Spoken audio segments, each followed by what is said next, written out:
the nadir on the starboard lab strut to handrail 252, and I'll have more words for you there. Copy that. And Stephanie, I've got the wire tie on the cable. I did not use one of my own. I just used the one that Christina had placed on the other cable.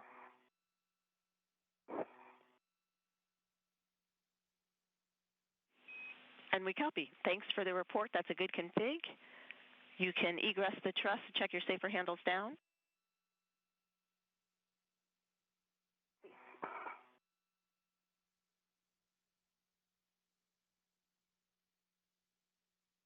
Jessica, we can do a two-way safer handle check if you want, because similar to you, I wouldn't mind a pair of eyes. I see you coming. Do you see mine right now? Okay. I see yours. See your left one. Let's take a look for your right one.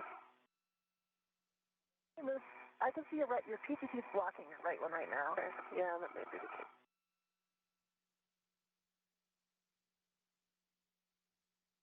You see it? It's down. Yep. Okay. Spin the other way, and I can see your left, and that's down as well. Okay. And I'll look for yours. I got that one. I'll take the one behind PTT. It is also down. Okay. Thank you. So, Stephanie, we are both here at the same location at the MDM.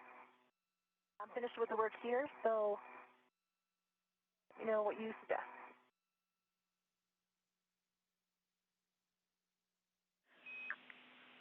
Checking. All right, I think I can get by you, Jessica.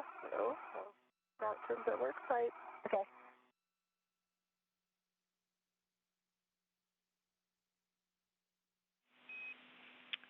And at this point, we'd like Jessica to translate first to the CP13 location, and then Christina is clear to translate to Columbus.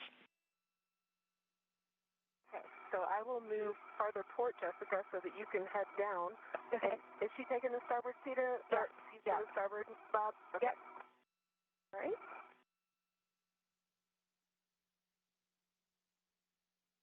Out of the way.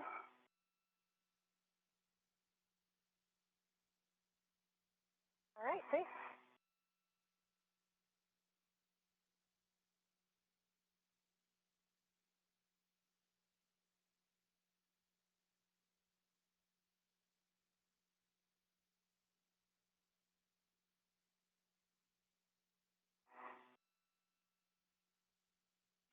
Christina, Jessica, please hold your translation. After further discussion, we'd like Jessica's tether to go over Christina's.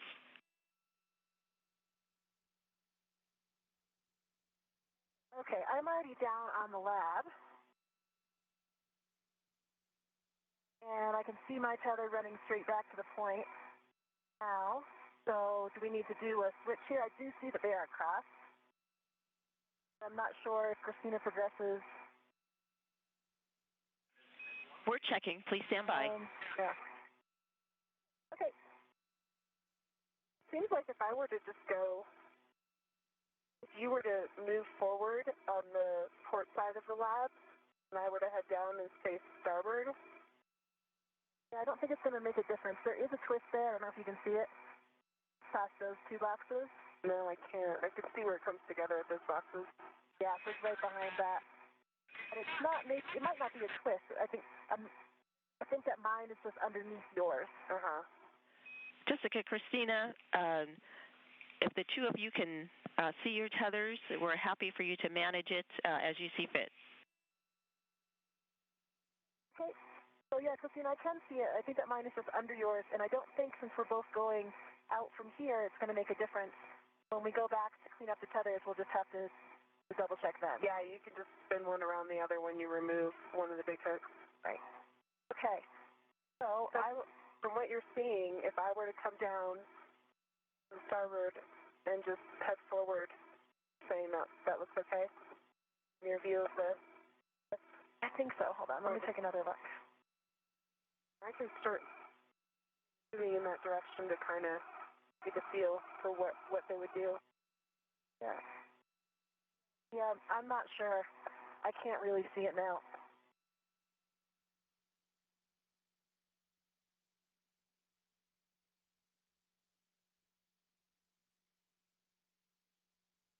I think you're pulling mine right now.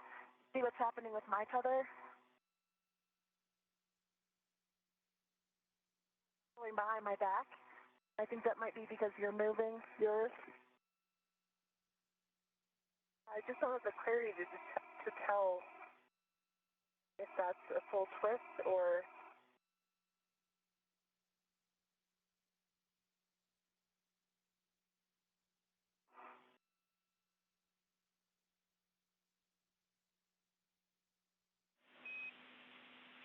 Christina, Jessica, if you're comfortable, we feel we can work with this during cleanup. And if you're comfortable with that, then you can press ahead toward the tasks. I am comfortable with that. What I would like to do is just reevaluate once I get forward, Jessica, and make sure that Kansas config, nope, she's not going to be snagging mine a lot. And then, Jessica, since you're cleaning up, it sounds like you are comfortable with us carrying any twists back and undoing them at that time.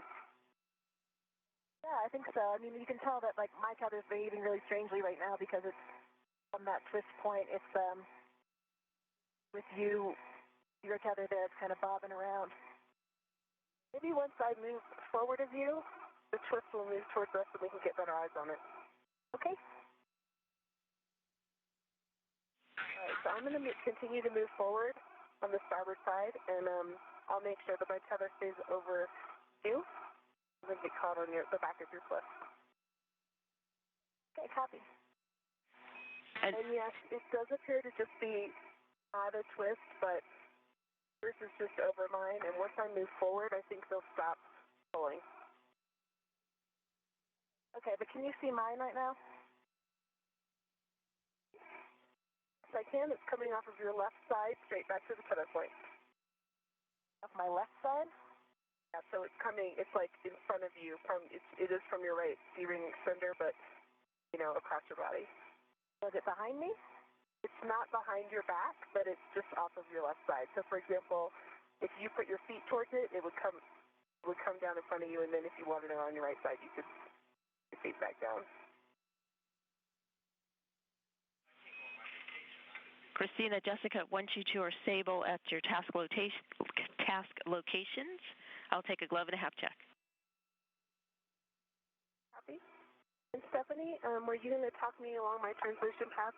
I am currently at the forward side of the lab encode. Yes, and if you're close to handrail 0271, you translate starboard and nadir to lab handrail 0272, and then forward to node 2, and then forward onto node 2. Copy. Okay, I have eyes on that. And Christina, one more second on my safety tether. So I think it's wrapped around me right now, right? So I get to spin my legs around. Let me get eyes on, one moment. It's just off of your left side. So it's not around you. It's off of your left side and towards the back. If you, for example, put your feet towards structure and towards the truss, and then now kick them up.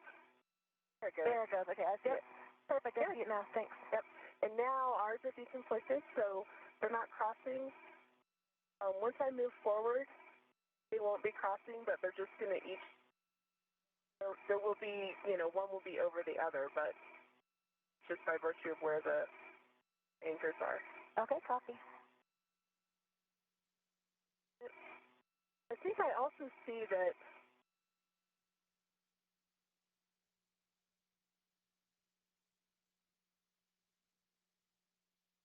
Jessica, when you go back to the anchors, it looks like yours is also just around a couple boxes that are right underneath the CETA rail.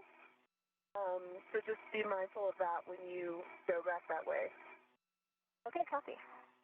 And it's right over, over PMM. When you're over PMM, just look and pop your safety tether off of those. Okay, copy.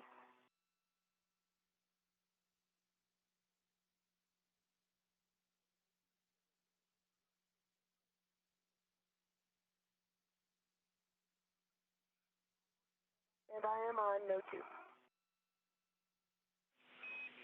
Copy, Christina.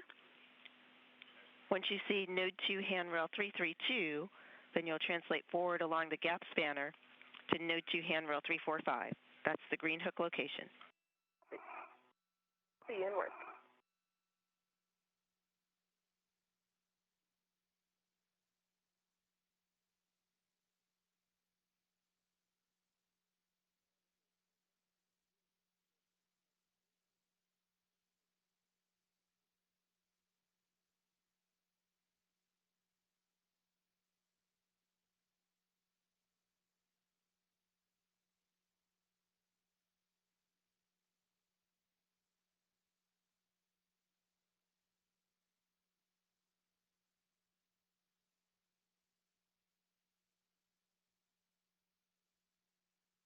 Stephanie, I'm at 288, and I think I see the cable I'm looking for. It's labeled wire tie CP13, Whiskey Tango CP13.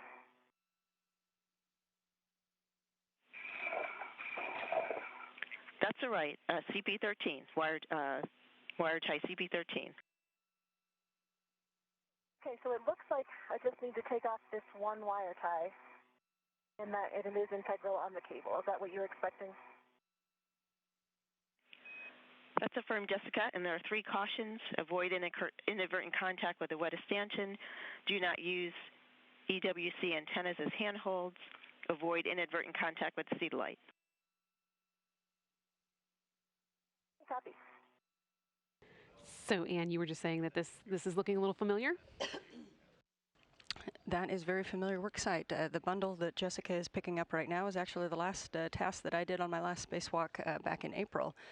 So we attached just over where Jessica's head is right now at the front of the lab, we attached the base of that cable, and she's going to be picking up that bundle and moving it all the way back to what we call the rat's nest on the aft side of the lab. And so it is kind of fun watching a task that you left out there and seeing somebody go pick it up. So and now she'll kind of move along the port side of the lab back to the rat's nest, which got its name because of all the cable connections that are back there. So you have to be very careful when you do the translation that she's about to do.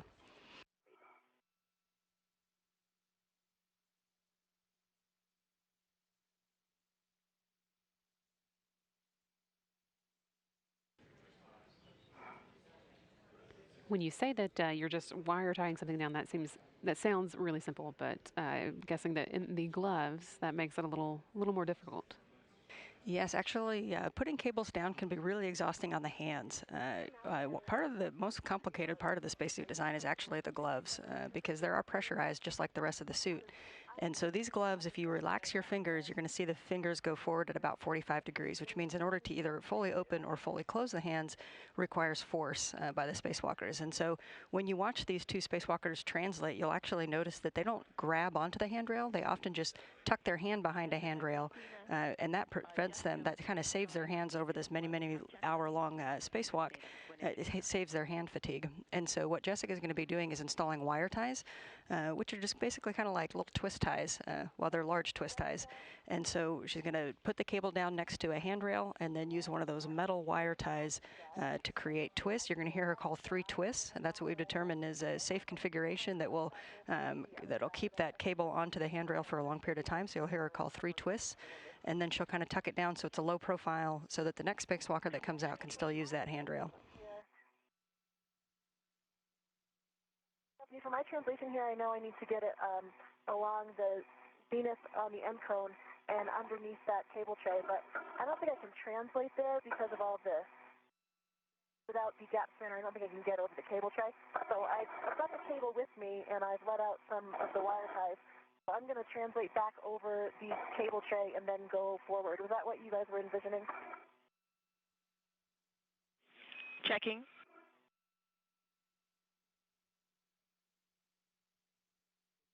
Stephanie, I'll give you the glove and hat when I'm in place on the Columbus side, kind of stubborn end, if that's all right with you. That works, Christina. Thank you. Happy. To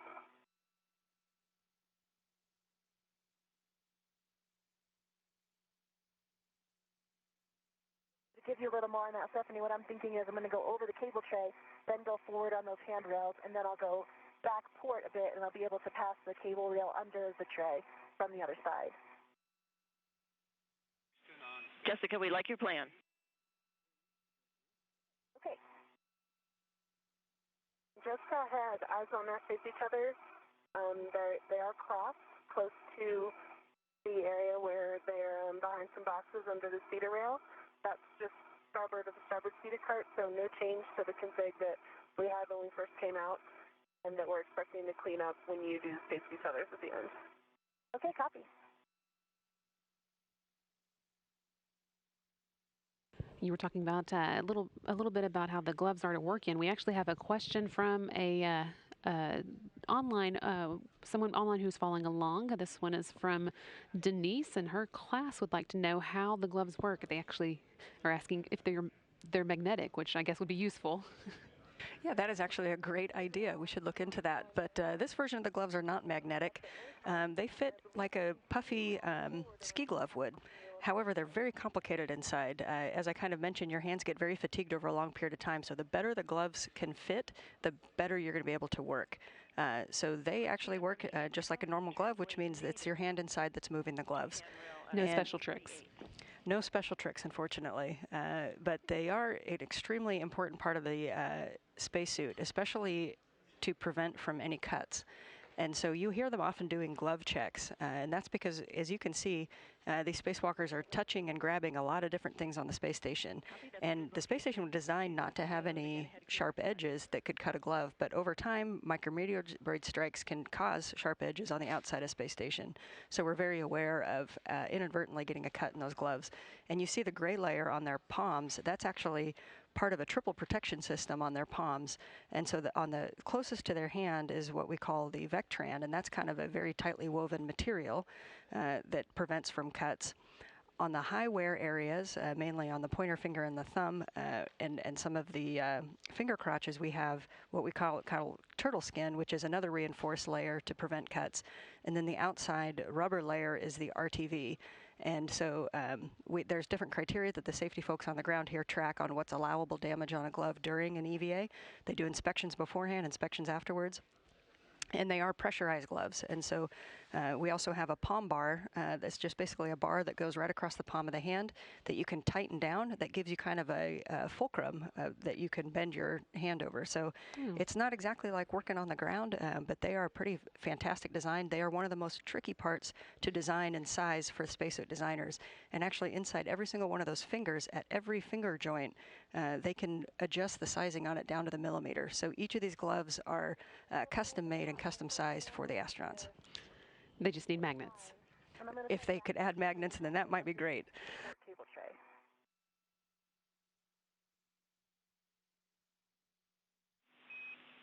Copy, Jessica. Understand you're at handrail 269 and working the routing.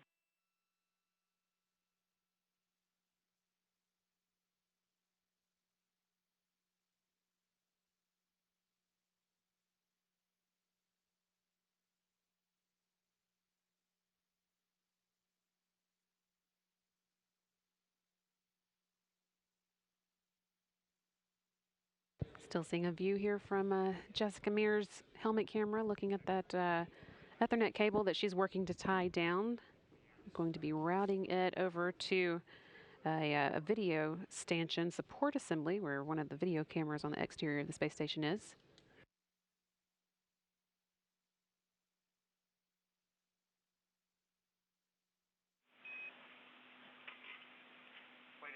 Jessica, for the cable routing, we show PET at 6 hours, about 7 minutes, and we're thinking ahead to clean up and ingress. What we'd like to do because of the time is to help alleviate any problems early. At this point, we'd like you to tie off the wire cable that you're working so diligently to route, and then head back towards yours and Christina's tethers and take a look at them and see if there's anything that needs to be done to straighten them out. Okay, copy. Stephanie, I have the crew lock bag on 938, and I am also DRT to 930.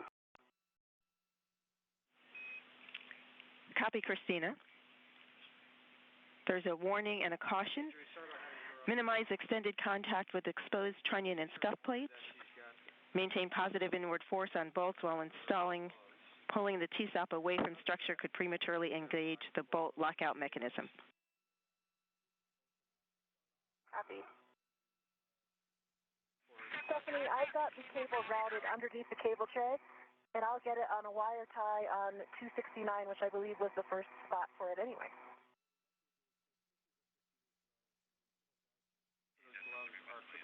Jessica, we like your plan. Christina, you'll need to do a socket swap onto the 7-inch rigid.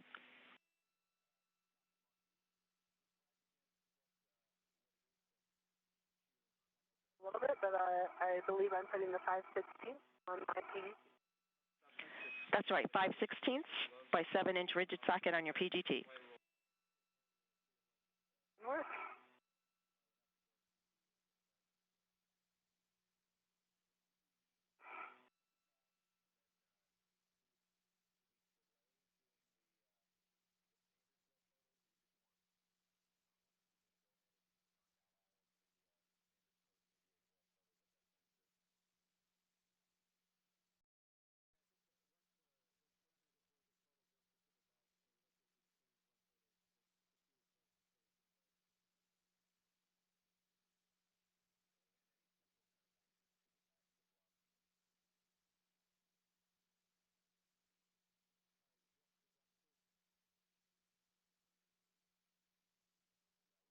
At the 6-inch, install on the socket caddy good pull test.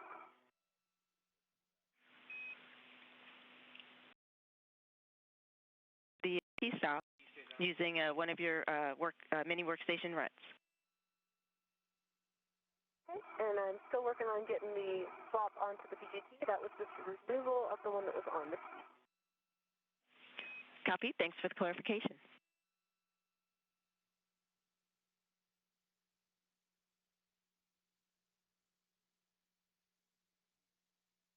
Okay, Stephanie, and the cable is secure. Copy, Jessica.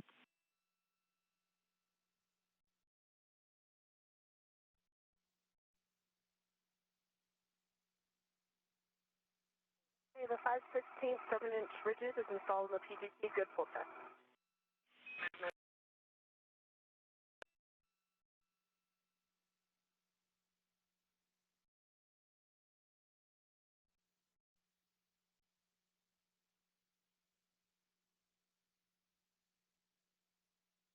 Stephanie, should I just translate back the way I came and then head up to?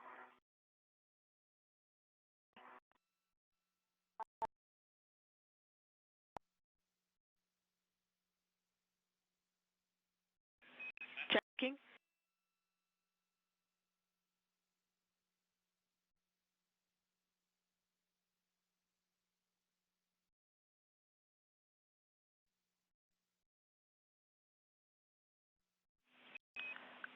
Jessica, that's correct. Translate back following your.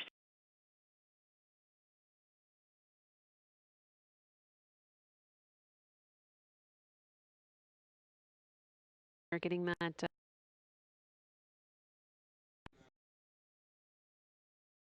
started and where she was heading to give her time to work out, check out her tethers before.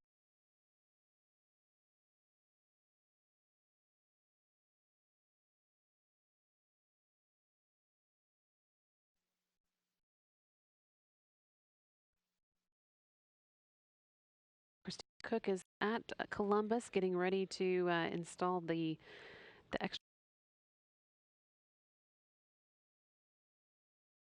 for experiments on the outside of Columbus. Bartolomeo.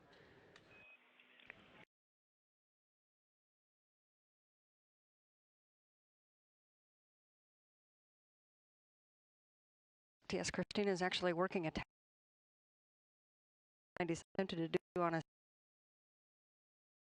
found that the equipment on the outside of the space station was not in the configuration that we these slip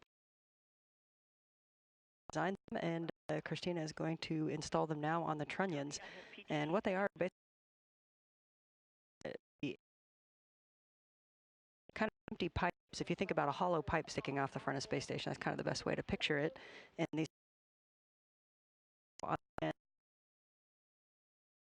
payload from ESA, from our European partners, that's going to fly up and actually attach onto. There is no soft dock feature.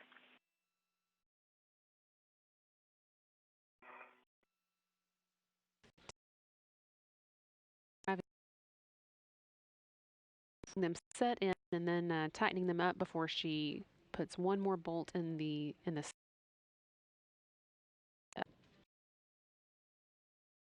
on the end of the trunnion.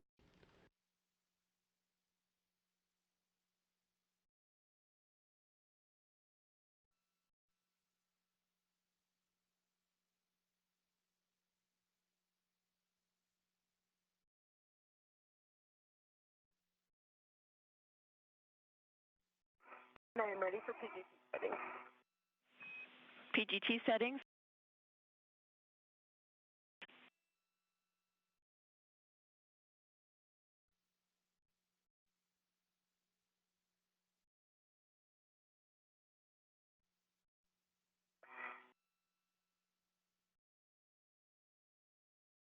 Doing a cow, so stand by.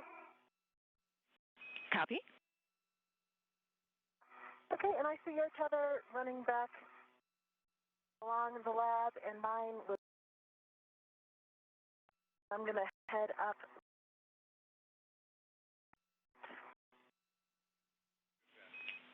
Copy, Jessica. Good path.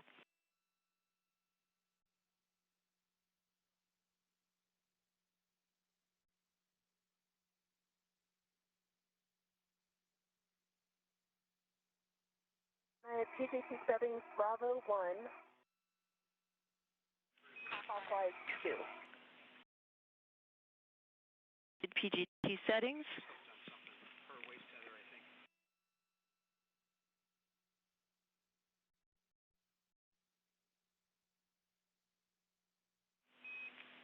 Christina, on the T-SOP, verify no gap between the T-SOP and the trunnion. Work.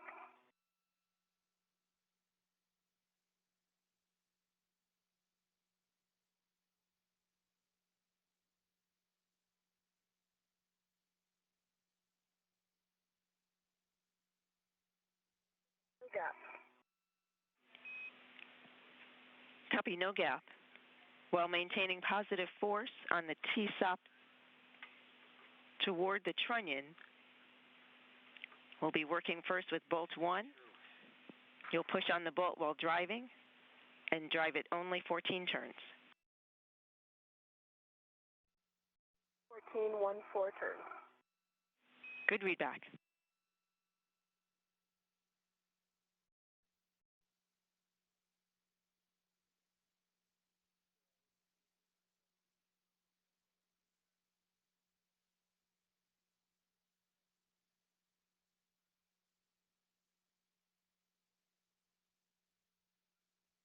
Turns.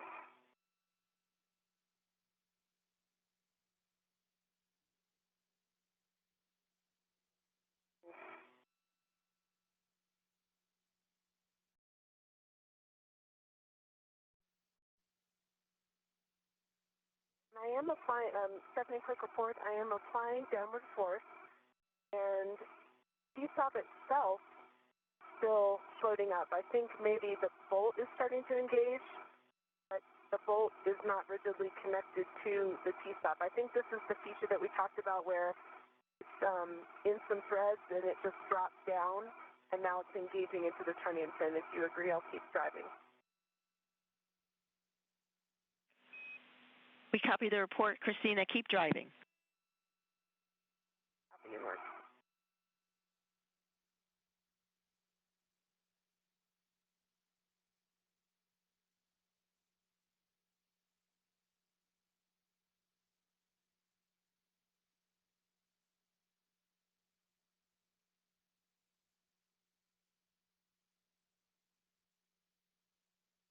Turns on bolt 1. Copy 14 turns on bolt 1. Next is bolt 2. Push on the bolt while driving. Drive bolt 2 only 7 turns. 7 turns for bolt 2, starting turns.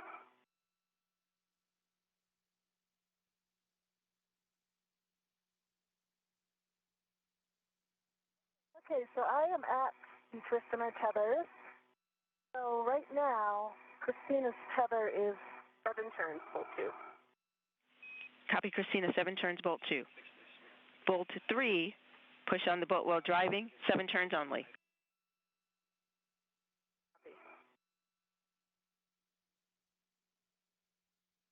Seeing a good view here of Jessica working on the tether issue that we've been discussing a little bit. And we talked earlier about how important tethers were. And actually, we have a question from one of the online followers with using the Ask NASA hashtag, this one from Arthur, asking what would happen if an astronaut's tether breaks loose, as in that what ties down the astronaut to the space station is broken and the astronaut swings away from the space station. Yes, that is a scenario that we definitely do not want to get into and that we've trained a lot to avoid. But that is where if you were to completely come off of station without your tether, you have on your back, you can actually see a good shot of Jessica there. Right down by her left hip, you can see kind of a box that's on the bottom of her life support system, and that is actually called the SAFER, the Simplified Aid for EVA Rescue. And that is kind of like a small jetpack that you can use. A hand controller will come out. You can fly yourself back to the space station. That said, these tethers are actually very robust. They are braided metal. And so it would require a significant amount of force to actually break a tether off of the space station. And we never actually are in a scenario that we're not tethered. So we always say make before you break. And so as you see them working with tethers or moving anchors, you're always going to hear them be very clear about what tether they have down, that it's locked before they undo another tether for their safety. And so what Jessica is actually working on is we're not worried about it breaking. We just want to get it looks like maybe it's tangled a little bit. That is correct. There's just one twist in it, and this happens all the time. When you think about these two spacewalkers are tethered about the same, their anchors of their tethers are anchored at about the same place, and they have been going all over the space station, 50 meters one direction, 50 meters the other direction, and so it is quite common to get a twist in it. So what they're having Jessica do is just clean up that twist. So a couple ways you can do that. You can move your body back around the safety tether just to take the twist out of it. Or you can anchor another safety tether down and actually undo the safety tether to move it. But no safety concerns here, just more kind of cleaning up the tether so they don't rub on each other. Is that the kind of thing that you train for in the neutral buoyancy lab? Yes, absolutely. Tether awareness is actually one of the biggest safety tasks that we train in the neutral buoyancy lab. We always have our tethers. Our tether protocol is very specific. You're going to hear a lot of back and forth between the spacewalkers and the ground as they confirm the configuration. And I can tell you, having been outside, that it's something that you are extremely aware of at all times. You're checking them. The spacewalkers call out a check maybe every 15, 20 minutes, but I guarantee you they're looking at their safety tethers just every couple minutes, make sure they're not caught on anything and that they're in a good configuration. We actually have another question. This one is not related to tethers or spacewalks at all, but since it is from Jessica Meir's home state, we have one from Sheila. And the third grade students of Kennebec, Maine want to know how long it takes to get to the space station, and they add the hashtag proud of Jessica. Well, I am proud of Jessica too today, and Christina as well. And she is from Maine, so hello everybody from Maine on Jessica's behalf. So to travel from the surface of the Earth up to the space station, the way that if you were to go directly there, it would take a lot less time. But what we do is we launch from the surface of the Earth. It takes about 9 minutes to get to orbit. So into a place where we are weightlessness and going around the world. And then we play catch-up with the space station. So the space station's on a little bit of a higher orbit, and so we speed up the, currently these astronauts launched on the Soyuz spacecraft, and so they accelerate the Soyuz spacecraft and just kind of chase it using gravity and orbital mechanics, and it took about 6 hours from her to get from the surface of the Earth all the way to the space station. I feel like that is impressively fast. It is shorter than a lot of road trips we've been on. Exactly. 11.9 Turk, 7 turns, green light on bolt 3, bolt 4, 6 to 13 turns. Christina Cook still working on those bolts, getting the cap in place on the trunnion that will hold an external platform for science on Columbus.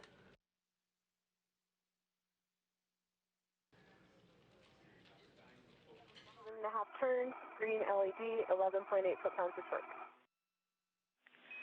11.8 torque, 7.5 turns, green light on bolt 4.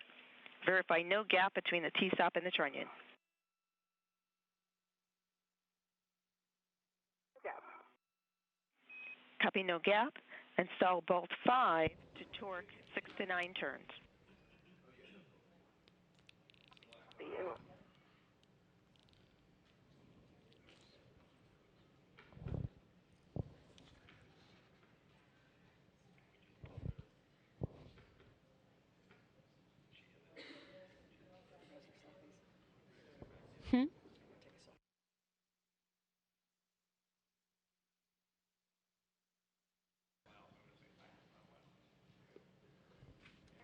Turns on bolt 5, green LED, 12.0 actual torque.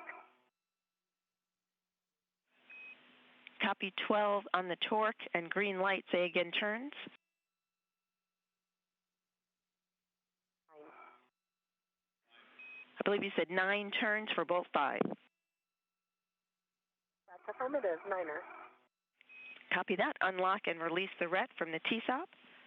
And deconfigure your PGT. Place the 7-inch rigid onto the socket caddy.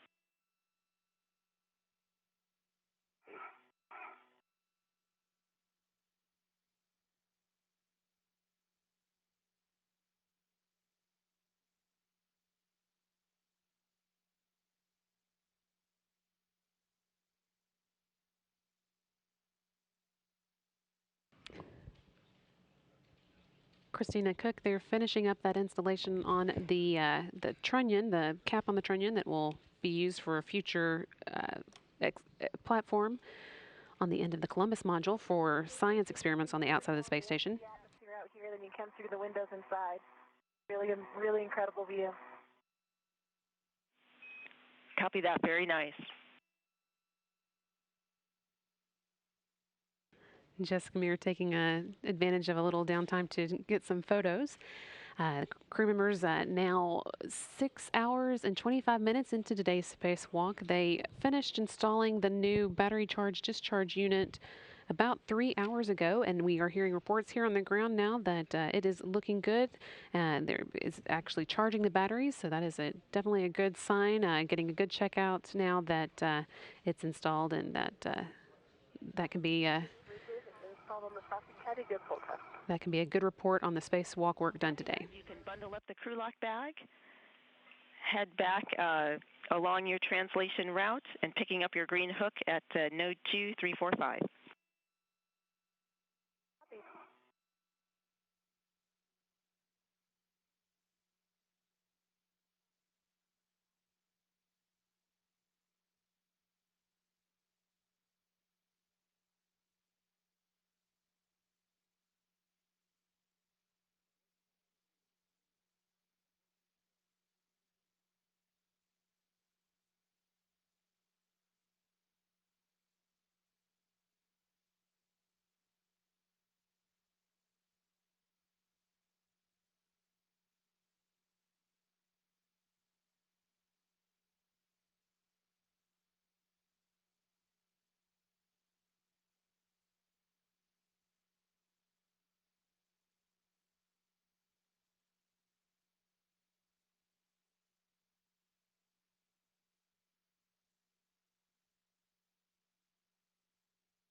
Christina, Jessica, to give you a report on your work today.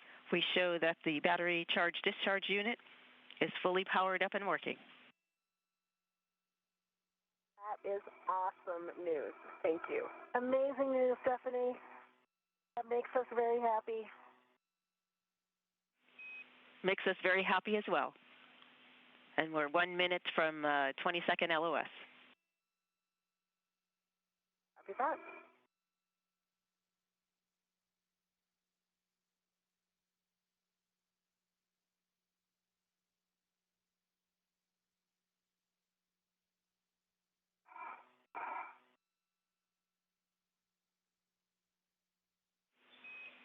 And Christina, once you have the crew lock bag retrieved and you're happy with its position on your BRT and you show the work site clear, you can start to translate back in and retrieve your green hook.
While we are waiting to get video back from the space station, we have a few more of the good luck messages that have been flooding in. This one from Miss Barkas showing that they are watching the spacewalk in their classroom in Pennsylvania, and thanks for making her story.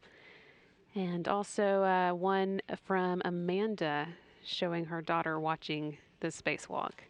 Lots of great messages coming in from all across the country and around the world, letting us know that you're watching, so we appreciate that. Keep sending those in. Here's one from the Girl Scouts. They recently completed the Cadet Space Science Badge and exciting for the mission. Wishing Christina Cook and Jessica Meir safe travels.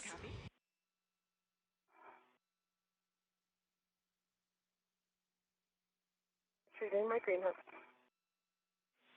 Copy. Green hook retrieval and work.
Green hook retrieved. Moving on.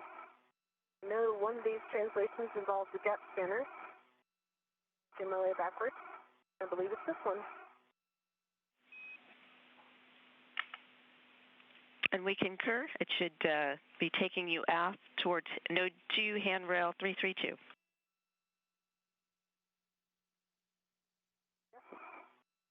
Why not? With a great garment. Now I'm on the node 2 alpha incone and on the lab. Copy.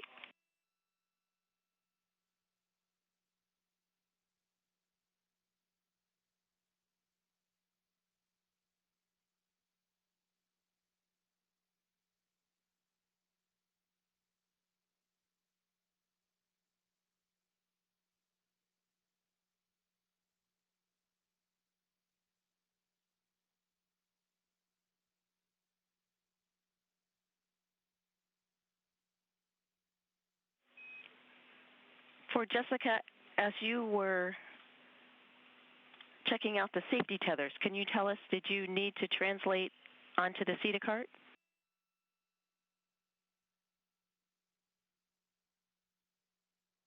No, I didn't. I stopped just starboard of the CETA cart to get a view because at that point somehow Christina's tether had gotten to the left of me and my tether was on the right of me.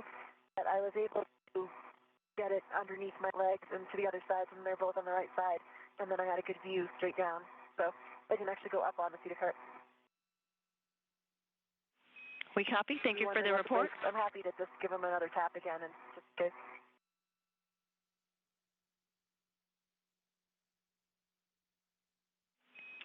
And Jessica, thanks for the offer. If you'd like to, you can, but it's not required. Okay, copy, thanks. And I'm at the lab, starboard start, heading to the CETA cell. Copy, Christina.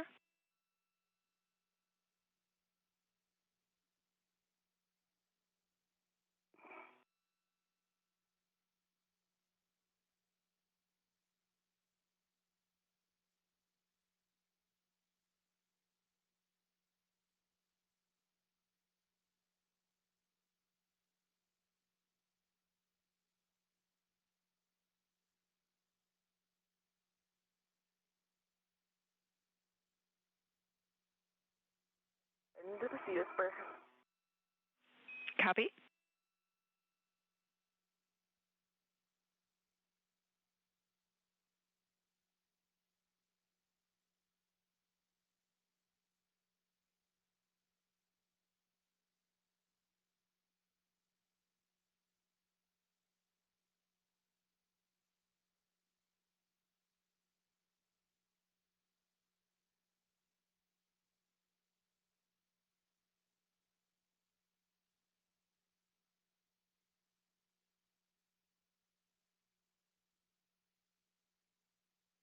Christina Cook there, making her way back to the airlock.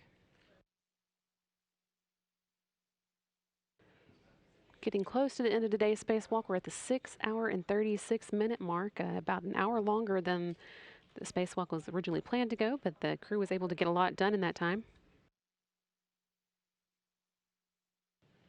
Copy.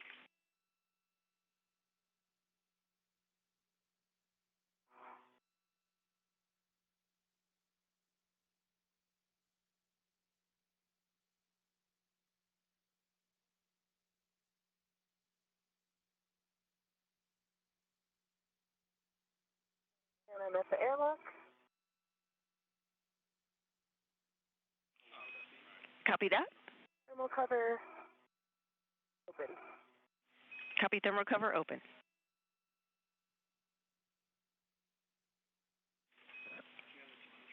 Can ingress the airlock and attach waist tether to the waist tether on the airlock D-ring extender.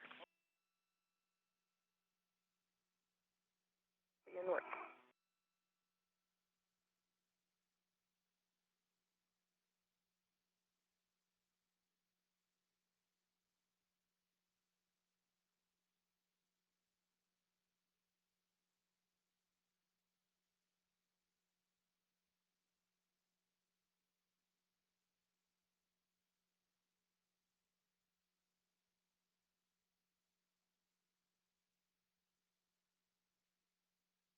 My waist tether is attached to the airlock waist tether. Both large hooks are gate closed fiber lock, and I can confirm that the small hook of the airlock waist tether is still locked on the airlock D-ring extender.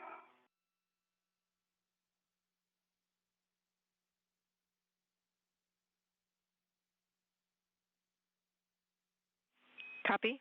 Checking.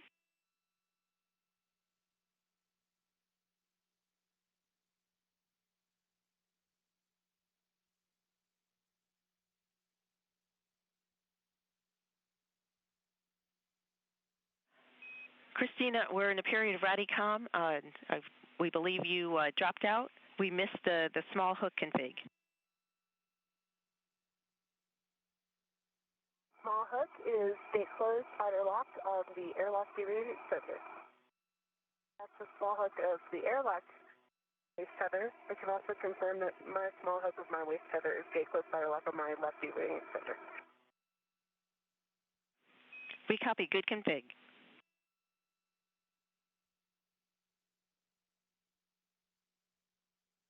And is this where I give Jessica a go? We're checking.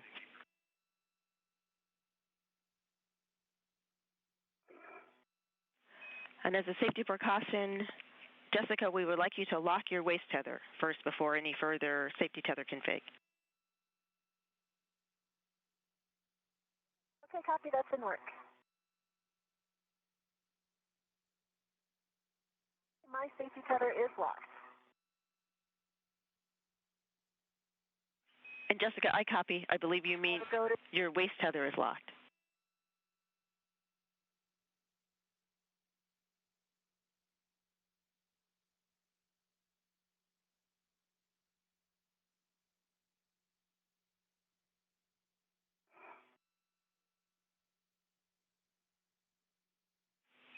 Jessica, I copied. Sorry, we're still in Radicom. And I believe you meant.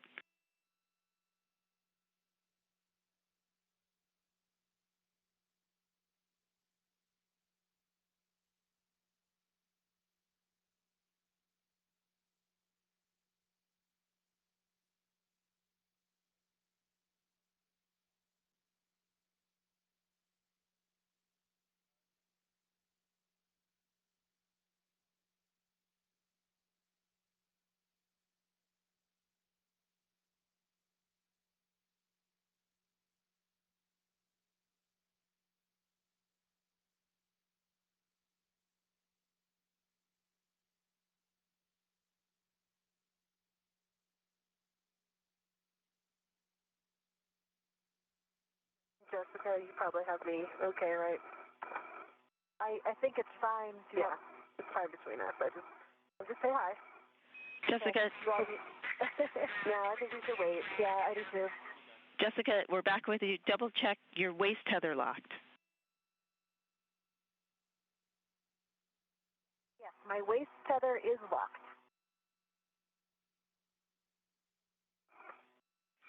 Copy. We're 30 seconds to a 20-second handover.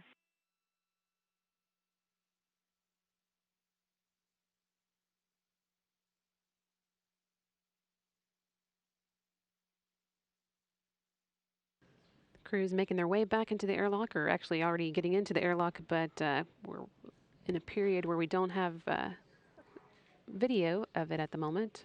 So while that's happening, I'll just give you the lowdown on the airlock. Everything is obviously, not tacked down.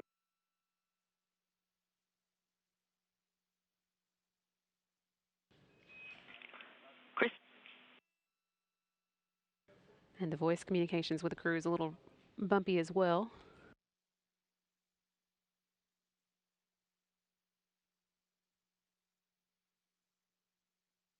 When you come in, it'll still be, since that's the final ingress, that'll be when things get cleaned up and a good config for me to come in. Okay, sounds good. In the DCBU. Copy. Jessica, remove EV1's anchor hook from handrail 3651 and attach it to EV2's red reel. Okay, copy. That's in work.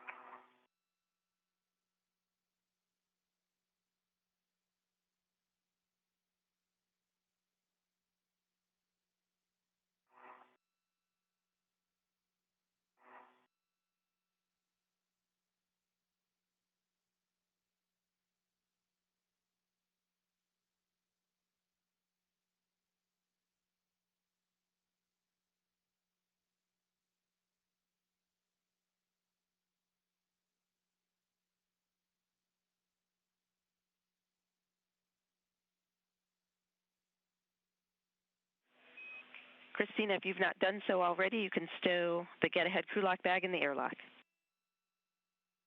Okay, I've done that, and now I'm just kind of cleaning up the confetti here. Copy that.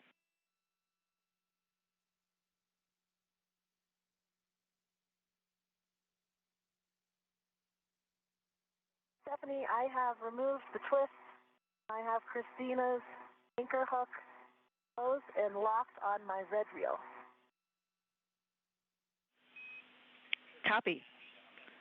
Now retrieve your anchor hook from handrail 3650 and stow it on your mini workstation. What?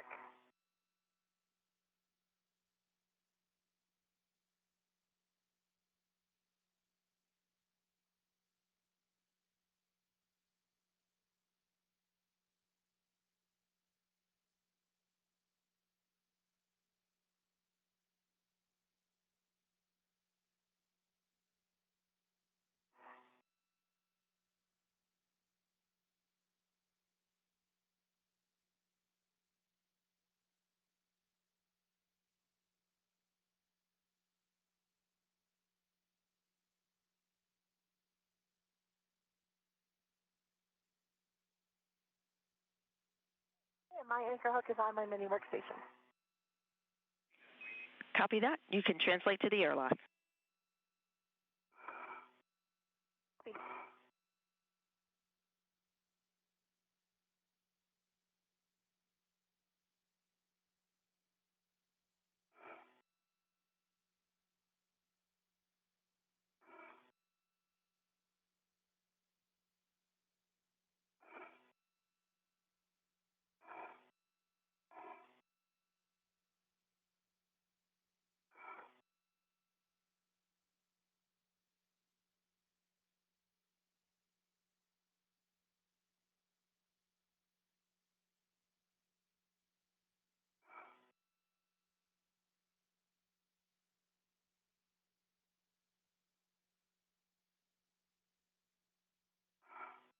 And Stephanie, I take it back. I did translate on the cart coming out here and going back, so I will give those brakes another release. We copy, Jessica.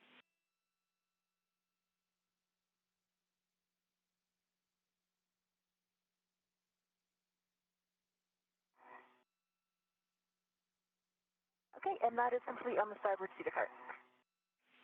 Copy.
Christina and Jessica, I have some words on Jessica's suit.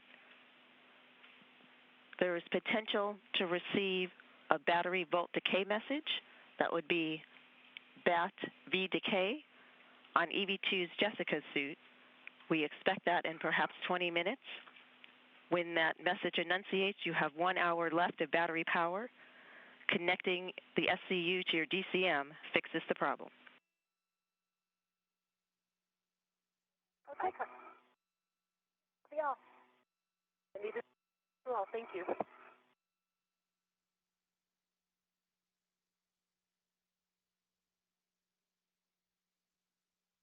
I am coming down the seat of spur, Christina. I see you. Welcome back. I am positioned on the aft side.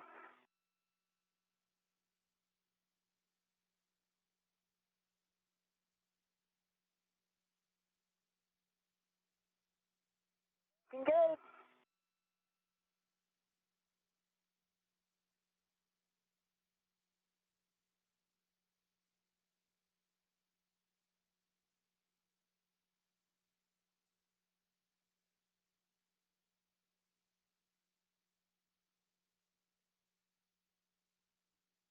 View here of Jessica Meir making her way back to the Quest airlock, home base for the spacewalk.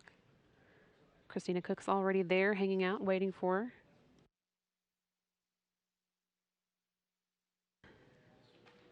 her. Hello. Nice job.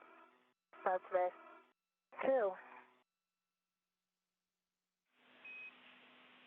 Sunrise in 2 minutes.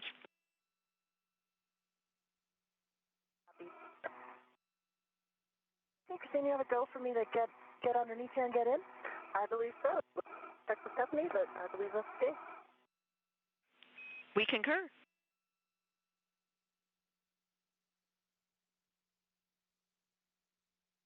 You know, I should have put that bag under a bungee too, but I didn't notice it. It was up. It was up when I was in there before. I think that will be easy to move around. Okay. It might be nice up on the bungee just so it's not interfering with path closure. My only thought if you're able to pop it under. Okay. Without too much hassle. Good. Okay, cool. Pull in. I'll push you up.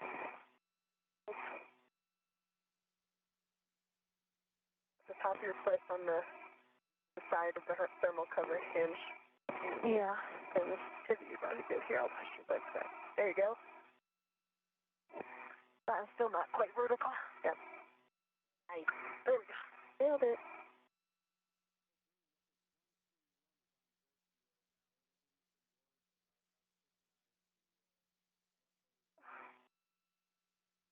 Hey, I'm not sure how to have the CCDU here.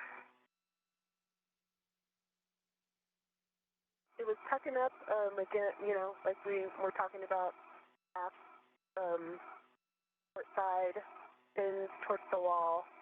And I think once you're in, it will be more likely to just sort of stay there. Yeah. Trying to get it back in that position now. Okay. Just kind of floating above the UIA. And this, yeah, ORU bag is also in the way. One thing you had to fix a couple of was those scoops that are on it are big tether snags. So if it's ever not going where you want it to go, check the scoop. Okay, copy. So I've got it. You were able to get it the long way up the wall? Yes. Okay. But that was before I put the crew lock bag behind that bungee. But I think you still should, and that would actually help the interference with the crew lock bag. And it might be because, there you go. Yep.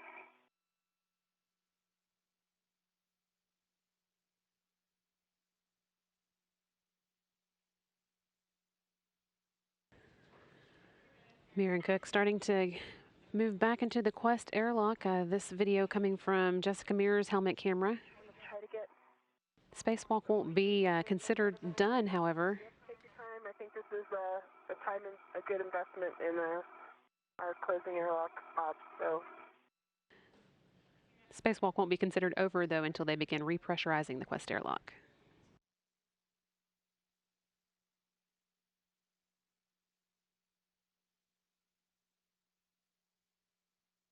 Okay, I've got it vertical. I don't think I'm going to be able to get any bungees around it. Were you envisioning? No, Okay. I don't think so either. I've got it vertical, and then I'm going to try to get this.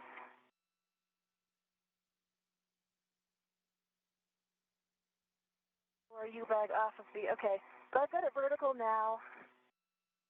Seems to want to rotate. This view coming from Christina Cook's helmet camera, looking down into the Quest airlock where Jessica Meir is already inside. Yeah. I'm just going to keep a hand on it right now. Okay. And then I'm not sure if I'm going to be out of your way enough to ingress. You're definitely enough port, but is it possible to move your feet forward? Yeah, like that. Okay, yep. I can stay in this position, and I'm holding the BCDU. Okay, copy. Stephanie, do I have a go to ingress? Checking. Christina, you have a go to ingress. Friendly reminder to check access to the thermal cover.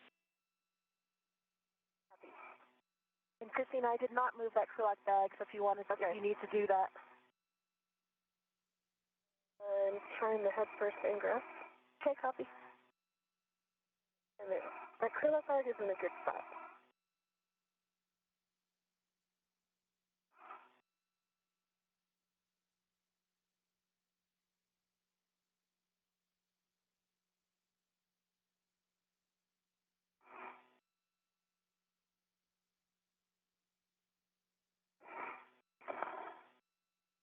Let me know if you need me to move. Okay.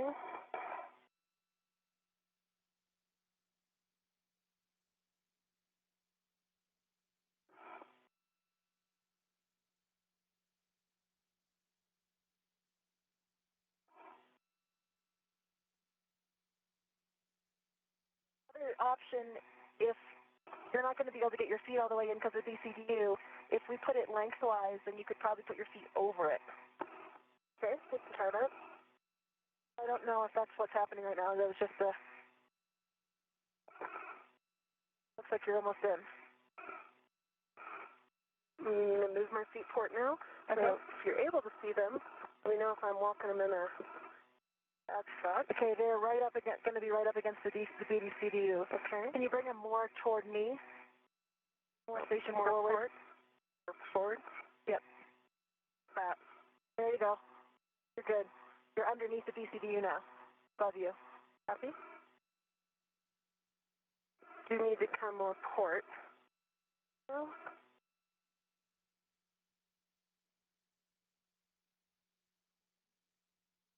Okay, and I'm going for the thermal cover. Okay, copy. Right now, your feet are in between me and the BCDU. Okay. But you have enough room. It's just that you won't be able to move too much in either direction.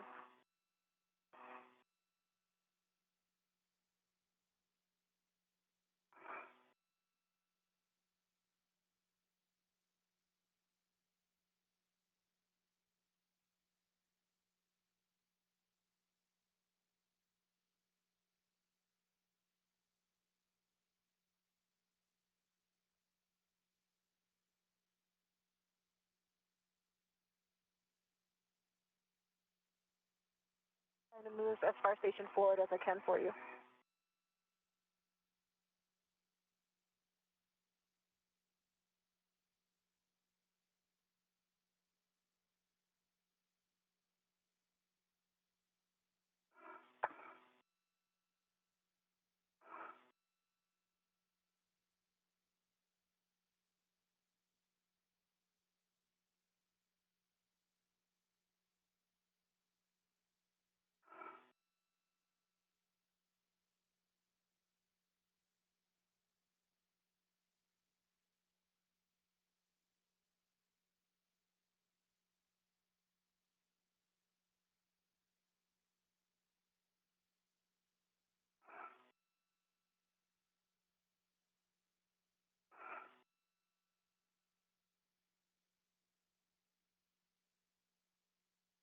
I see your feet. I can help guide them if you want. Okay. Will that help? Okay, now they're in between the BCDU and me. Okay, I see that.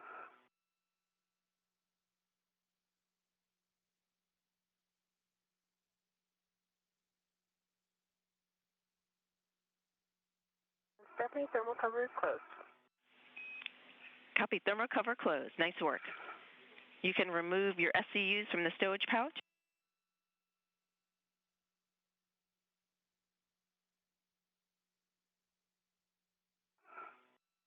For both of us then? That's affirmed for both EV1 and EV2.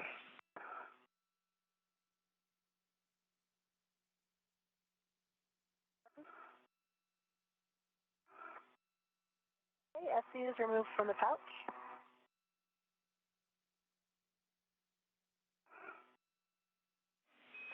Copy, remove DCM cover, Velcro to the DCM, and connect your SCUs to your DCMs.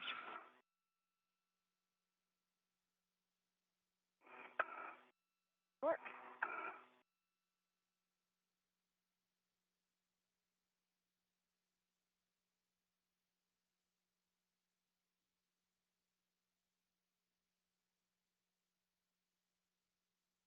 Once again, we're getting close to the end of today's spacewalk now at just a few seconds under 7 hours.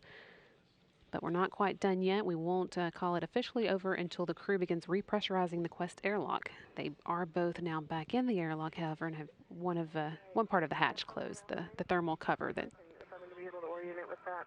that protects the main part of the hatch. See how it's going on the DCD when I pull my SCU? I do see that. Mine were not routed correctly either right now. Let me see. Yeah, I was conflicting a lot of it, but knew it would end up in the end. I see the rep. Hold on. I'm going to release the rep from the ORU bag.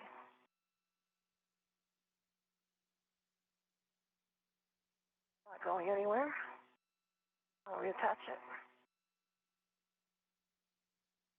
Okay, I got that rep free. Copy.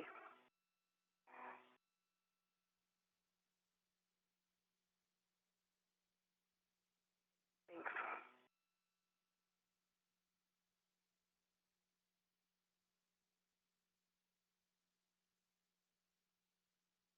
Okay, my SCU is on and locked. And I'm going to need to reorient Christina so I can get mine routed correctly. Okay. The DCD is flipping up now. Okay, I see that. Because of your SCU. And I had to put kind of a lot of elbow grease into getting it oriented correctly. But once you get it started, it cooperates.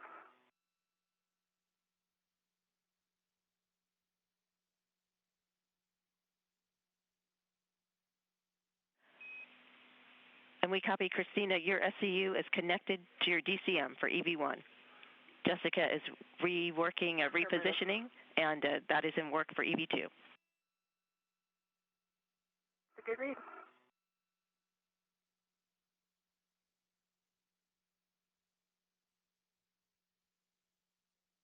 I can see if I can hold it for you. I might need to twist it the other direction. Let's see. Yeah, see if you can put that loop the other way. There you go. That was better. Yeah, I can't get it around, but There you go. can't get it further than that though. The angle. Can you see that if mine? It's just, it's not caught on anything. It's just the routing. It just needs to, you just have to kind of put it where you need it. I don't see that it's actually caught on anything. Yep, it's free.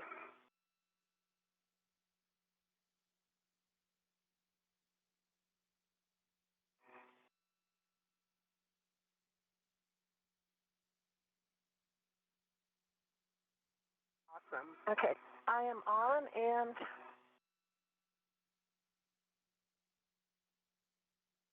locked. Nice work. And the I know. Okay, Stephanie, on and locked. Copy, connected and locked for the SCU for EV2. Nice work. For EV1 and EV2, take your water switches to off, OFF, that's the forward position. Expect water is off message. EV1, water off. EV2 water off. Copy, EV1, EV2, and this starts a 2-minute timer.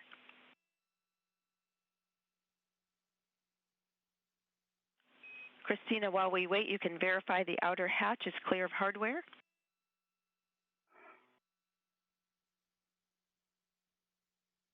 Copy and work.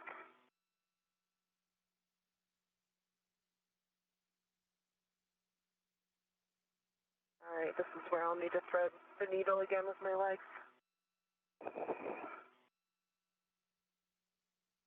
Okay, stand by. Let me see if I can help you because the BCD has moved a bit.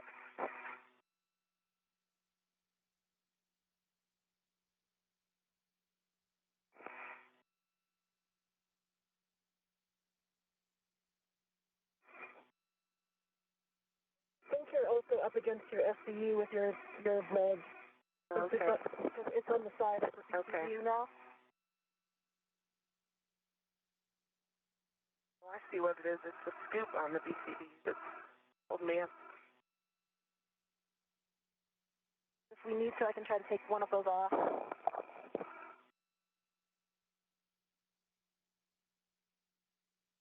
Right now, I'm having trouble getting any more port at all. Can you scooch port at all?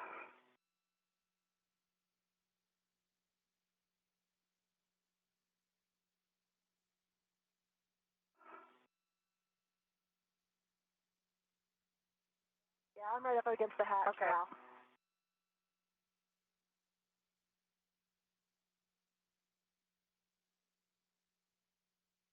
Does that help? Are you waiting?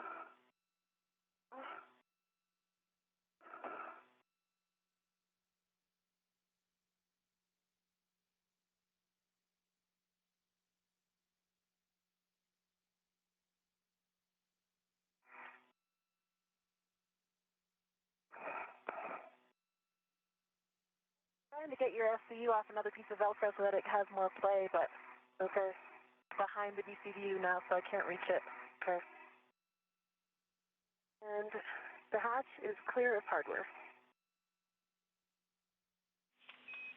Copy, hatch is clear of hardware.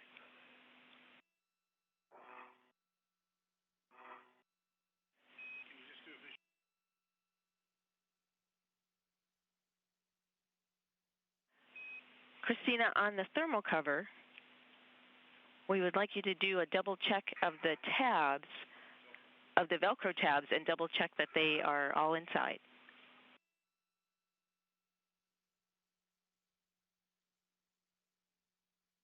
Christina, I was also just able to move the BCDU much further apart. Okay. So I think you should have more space. We're looking at one of the external camera views, and we think we might see a tab outside, but we'll take your report. If you could explain about the tabs, it is closed and aligned, and the magnetic is holding it in, and I see very few gaps all around. So it seems to be well positioned. And when you say Velcro, I don't see any Velcro in my view. Copy. Opposite of the hinge, there is a Velcro strap. Ah, okay. Set up. Uh-huh. Yes, and I hold it back in. Let's see. Yep, it is in. Yeah, that was out of my view, so thanks for talking me onto that. Okay, nicely done. Double checking something?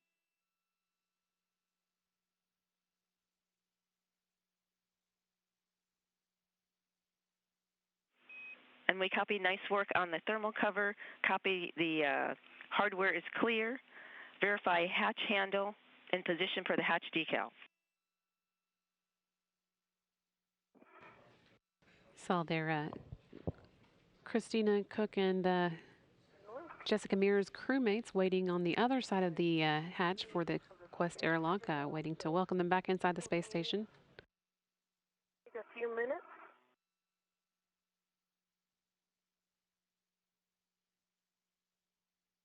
And Jessica and Drew and I were in here. He was able to tip down and actually look at that handle. You actually have a great view of it. If you're able to, oh no, I've got a view and it's in place. Okay.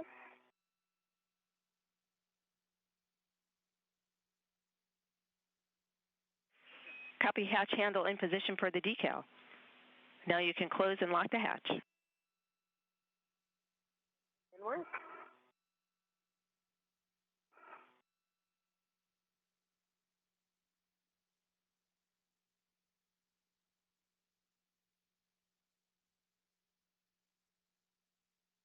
Still seeing a view here from Christina Cook's helmet camera inside the Quest airlock. She and Jessica Meir are both safely inside and just about to close the hatch that goes to the outside of the Quest airlock. After that, they'll be able to begin repressurizing the Quest airlock, and that is what will actually signal the end of today's spacewalk.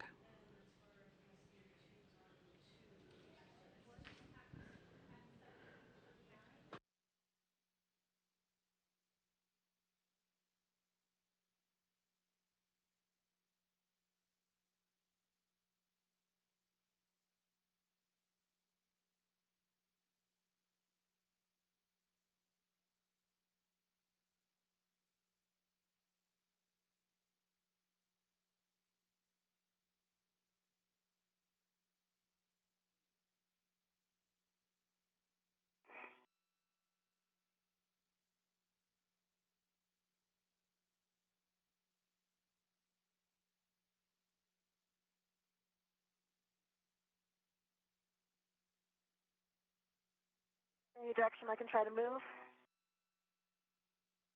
No, I would say port, but I know that not. I'm all the way up against the hatch now.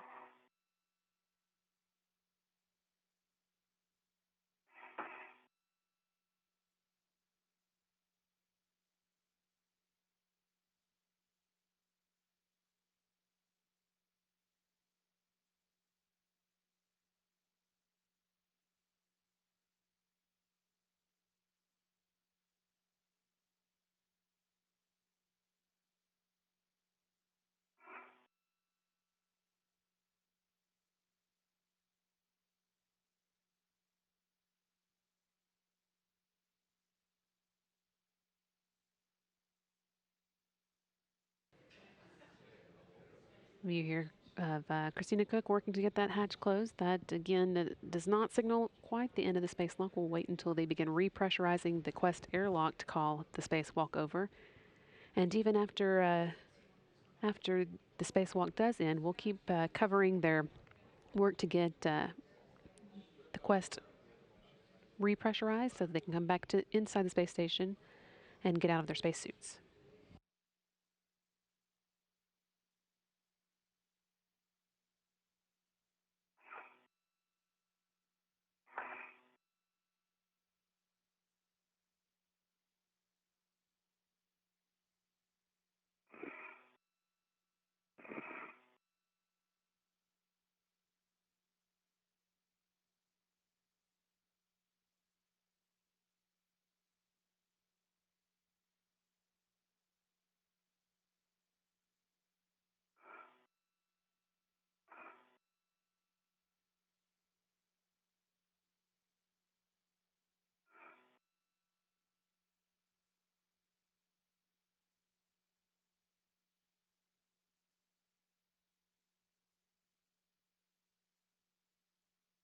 EV hatch is closed and latched.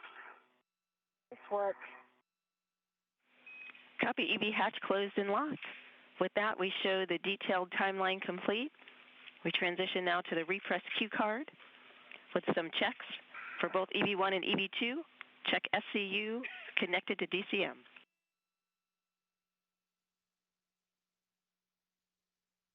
EV1 connected.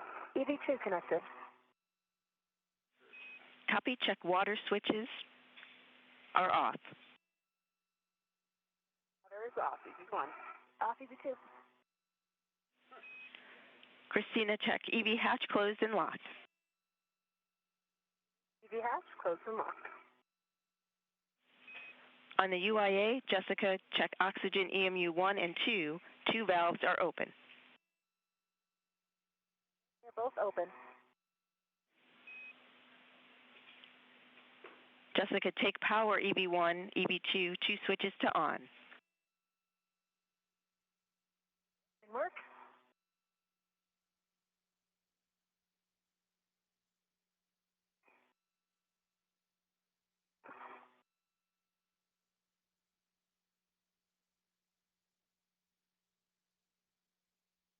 Power for EV1 and EV2 are on. Copy, check power. 18.8. Check. 18.6 volts for both. Copy 18.6 volts. Check power EV1, EV2, EMU LEDs, two of them on. Confirm. Copy on your DCMs. Take power to SCU. Expect a warning tone.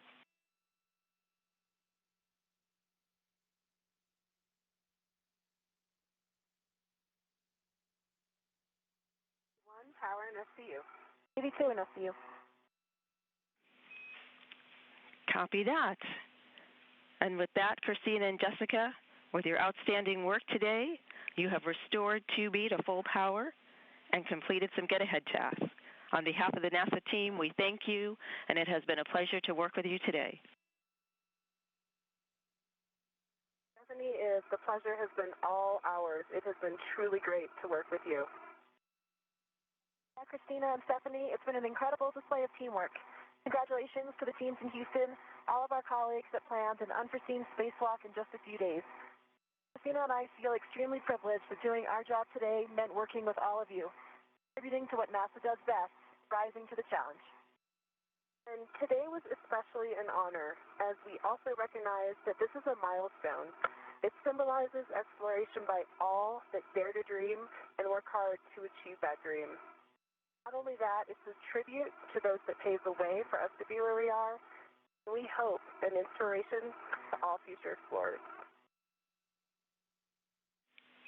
Christina, Jessica, we appreciate those words very much.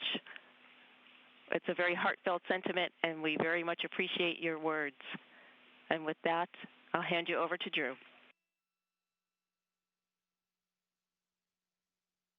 Christina and Jessica, incredible work today. Welcome home. We're glad to have you back, and we're so proud to be up here with you. With that, on your DCM, if you would, please take your O2 actuator to press. It's great to hear your voice again, and great to be back home.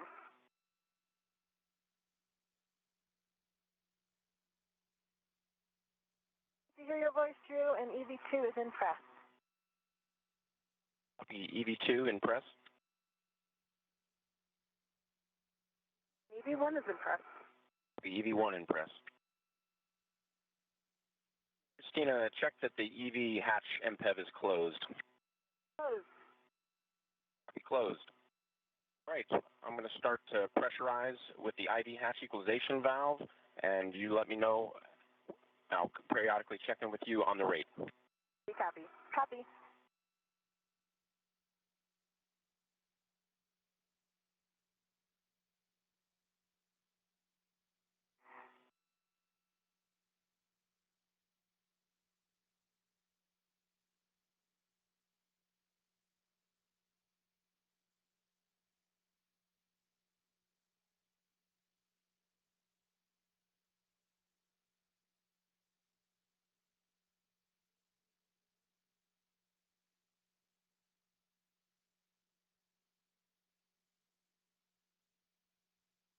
All right, EV1, EV2, how's the rate? Good rate. Almost imperceptible so far. Concur. Okay, we'll increase it slightly. I wanted to let you know that when the crew lock is at 4.0, you can expect an alert tone. Copy. Copy.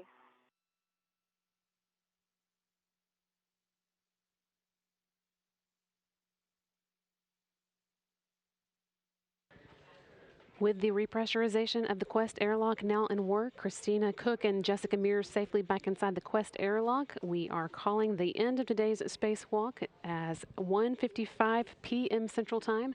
They spent a total of 7 hours and 17 minutes outside the space station on what was a historic spacewalk, the first to feature 2 women on the outside of the space station.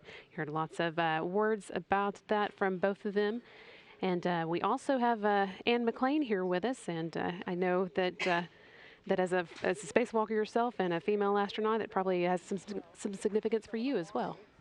If you want it. Yes, today is definitely a significant event for everybody involved in it, and especially just huge praise for Jessica and Christina today. They did an amazing job. You know, the saying is that if you want to go fast, you go alone, but if you want to go far, you go together. And our NASA team, together with all of our international partners, is an example of what humans can accomplish when each person contributes their best, regardless of nationality, sexuality, gender, religion, or handicap. Jessica and Christina grew up having a dream of spaceflight. They represented men and women everywhere accomplishing what they did today. We are so proud of them, and it is just so special to be sitting here and getting to observe this day in history. It really is. Thank you so much for being here with us to watch it. We appreciate all your help and all the help answering questions today. Anytime. I'm glad to be here.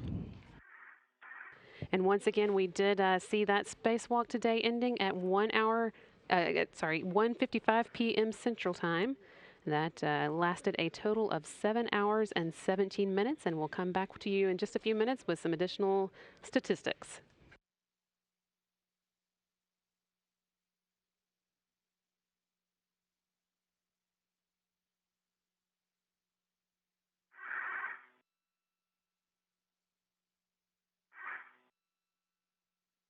Hey, Christina and Jessica, how's the rate? Still good for me? For me. Okay, copy.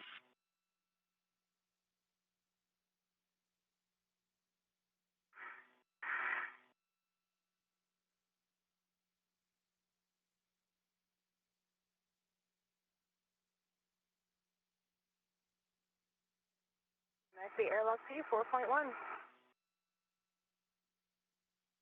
Copy.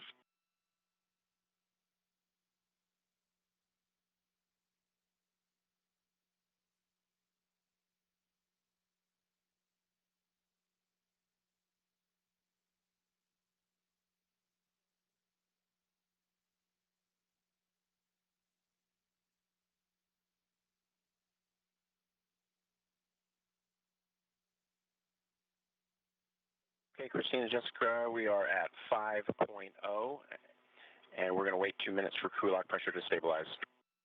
Copy.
Okay, as I promised, we do have some stats ready for you.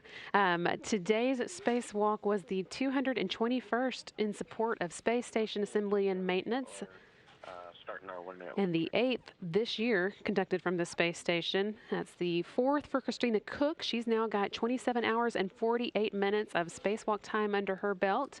Today's was the 1st for Jessica Meir. She, of course, now has 7 hours and 17 minutes total for today's spacewalk. That's exactly how long it lasted, 7 hours and 17 minutes. And with today's spacewalk, there has now been spent in those 221 spacewalks from the forward space station, 57 days, 20 hours, and 29 minutes worth of spacewalking time. Again, that's 57 days, 20 hours, and 29 minutes of spacewalking time just for